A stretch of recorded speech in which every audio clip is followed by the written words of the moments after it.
결혼하신 분들 많은 비율로 이혼을 하고 싶을 때가 있을 거라는 생각이 들어요. 이혼을 하고 싶다라는 것은 진짜 이혼을 원하는 순간 말고도 정말 어느 순간 갈등이 깊을 때, 내 삶이 좀 무료하다고 생각이 들 때, 아니면 이 결혼이 잘못됐나 하는 그런 생각이 들 때 여러분들 이혼할까? 라는 어떤 탈출구처럼 그런 생각들을 하게 되실 것 같아요. 그러다 보니까 이혼이라는 것이 진짜 답이기보다는 답인 것처럼 여기고 싶어 하시는 거죠. 근데 막상 이혼이라는 것은 여러분들 많은 문제를 가져오게 돼 있습니다. 어떤 문제냐면 홀로 남겨지거나 경제적으로 어려움에 처할 수 있고, 정서적인 고립이 올 수 있고요. 주변 사람들에 대한 어떤 선입견을 불러올 수 있는 조건을 가지게 되기도 하죠. 근데 이런 것들이 문제가 되느냐? 문제가 되시는 분들이 있다는 것 뿐이에요. 저는 가장 문제가 되는 것은 경제적인 빈곤, 그리고 정서적인 빈곤이 가장 큰 문제가 될 거라고 생각이 듭니다. 주변 사람들의 인식이나 주변 사람들의 선입견 때문에 문제가 되는 것은 크지 않다고 생각해요. 그것 때문에 이혼을 미루고 계시다면 그건 답이 아닐 수 있어요. 그런데 아직 정서적으로 내 배우자를 사랑하거나 내 아이들이 한부모 가정에서 자라는 것이 가슴 아픈 분들, 이런 분들은 이혼을 망설이게 될 수밖에 없습니다.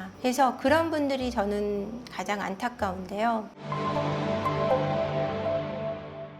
제가 오늘 어떤 분과 상담을 했습니다. 아이가 셋이고 남편의 폭력이 있는 가운데 바람도 있고 너무 힘들어서 상담 전화를 주시긴 했는데, 이혼이 답인 건 알지만 아이가 너무 어리고 애들이 셋이고 경제적으로 능력이 되지 않다 보니 이혼을 막상 할 수 없는 상황에 계신 분이셨어요. 근데 그분은 이혼을 할 수 없다는 사실보다 정서적으로 지금 독립이 되지 않은, 그리고 그런 남편한테도 희망을 걸고 싶어 하는 그런 희망을 가졌다는 사실이 사실은 이분에게 더 힘든 것이 아닐까라는 생각이 들었습니다. 나라의 지원 같은 걸 받을 수 있는 방법에 대해서 제가 좀 고민을 해보려고 하고요. 그분은 폭력이 있는 가운데서는 절대 함께 살아갈 수 없습니다. 어떤 이유로도 폭력은 정당화될 수 없기 때문이죠. 이혼을 하고 싶은데 이혼을 못 하시는 이유가 아무리 커도, 근데 그 폭력이라는 것이 육체적인 폭력뿐 아니라 경제적인 폭력, 정서적인 폭력도 그 안에 포함된다는 말씀을 드리고 싶어요. 나를 때리지는 않아요 라는 말씀을 상담을 하신 가운데 많이들 하세요. 때리지 않는다 그래서 그게 폭력이 아닌 건 아니거든요. 정서적으로 가스라이팅, 네가 맞는 이유가 네가 맞을 짓을 해서다 라는 말을 사실은 폭력 남편들이 가장 많이 한단 말이에요.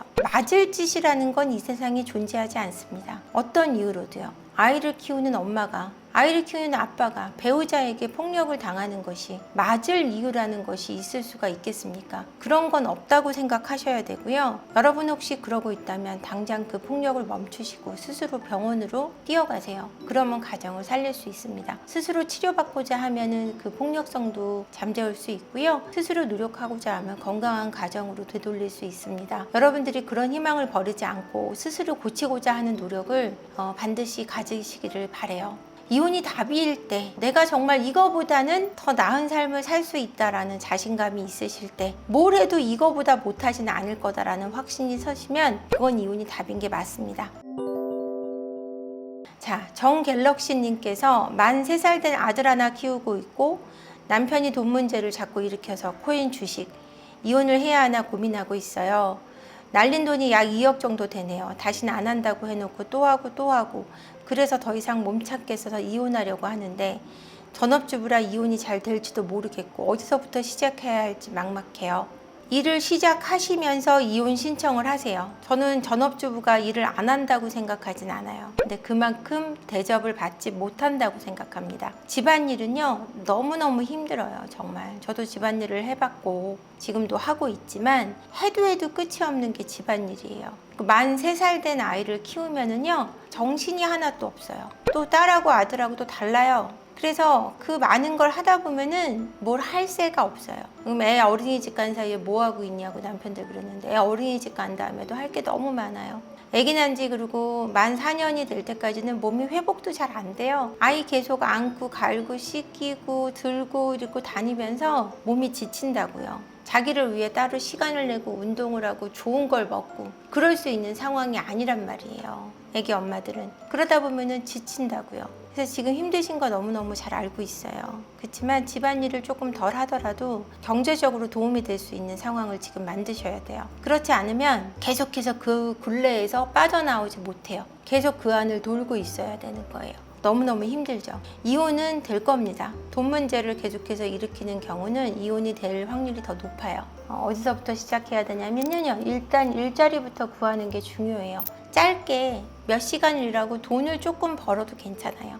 100만 원만 벌어도 괜찮아요. 50만 원만 벌어도 괜찮아요. 일단 내가 경제적으로 뭘 할 수 있는 힘이 생긴다라는 거를 인식해야 된다고요. 그래야 이걸 벗어날 수 있어요. 정 갤럭시님이 경력이 단절되어 취업이 될 수 있을까 걱정이라고 자신감이 너무 떨어졌다고 그러시는데 저희 지금 직원이 한 10명 가까이 되는데 아기 낳고 돌아오신 분들, 아기 엄마가 5명이에요. 그러니까 다 경단되었는데 저한테 와서 일을 시작하신 분들이거든요. 일 너무 잘해요. 그리고 헝그리 정신도 있고 파이팅도 묻어나요. 내가 뭔가 이 상황을 빠져나오려고 하는 마음들이 있기 때문에. 그렇기 때문에 경력이 단절됐다 그래서 취업을 못하는 건 아니에요. 소기업에서 여러분들을 원하고 있습니다. 월급이 너무 많고 막 복지가 너무 좋은 회사 아니어도 괜찮지 않을까요? 저희 회사 복지라고는 웃긴 거밖에 없어요. 저도 직원들한테 잘해주지 못하는 것 같아서 미안한데 워낙 기업이 작다 보니까 서로 즐겁게 생활하는 게 저희 회사 복지인 것 같아요. 뭐 저만 즐거운 거일 수도 있겠죠? 저 없는 단톡방이 있을지도 몰라요. 어쨌거나 단절되었다고 지금 머뭇거리고 있을 새는 아닌 것 같아요. 나리 씨가 6년 연애하고 결혼 4년차 아이 없는 부부입니다. 남편이 안마방에 다녀온 걸 발견했어요. 32살인데 이혼이 맞겠죠. 부모님보다 잘해주던 남편이라 발견하고 9개월이 지났는데 못 떠나고 있어요. 지금 아이가 없다면 헤어지시는 것도 나쁘지는 않아요. 근데 부모님보다 잘해줬다라는 부분이 굉장히 아내를 사랑한 부분도 있는 것 같은데 안마방에 가는 이유가 뭔지에 대해서 좀 발견하고 그래도 4년이나 살았고 6년을 연애했으면은 지금 3분의 1을 인생을 같이 한 사람인데 안마방에 한 번 다녀온 걸로 이혼을 하기보다는 그 원인 분석이나 이런 걸 통해서 상담도 좀 받아보시고 정말 이 사람의 결핍이 뭔지 그리고 고칠 수 있는지 없는지 성격 장애는 있는지 없는지를 알아보시고 이혼을 선택하시는 게 낫겠죠. 나리님, 남편분이 안마방에 다녀온 걸 어떻게 발견했는지, 몇 번을 다녀온 건지 그거에 대한 어떤 추가적인 이야기가 있는 게 좋을 것 같아요. 그러니까 안마방이 뭐 하는 곳인지 잘 모르시는 여자분들이 되게 많으신데 자체가 성매매를 하는 곳이에요. 안마만 있는 곳이 아니고 거의 성매매를 한다고 생각해도 과언이 아니에요. 안마만 받았어. 이거는 거의 거짓말이고 유사 성관계까지 이어간다고 생각하시면 될 것 같아요.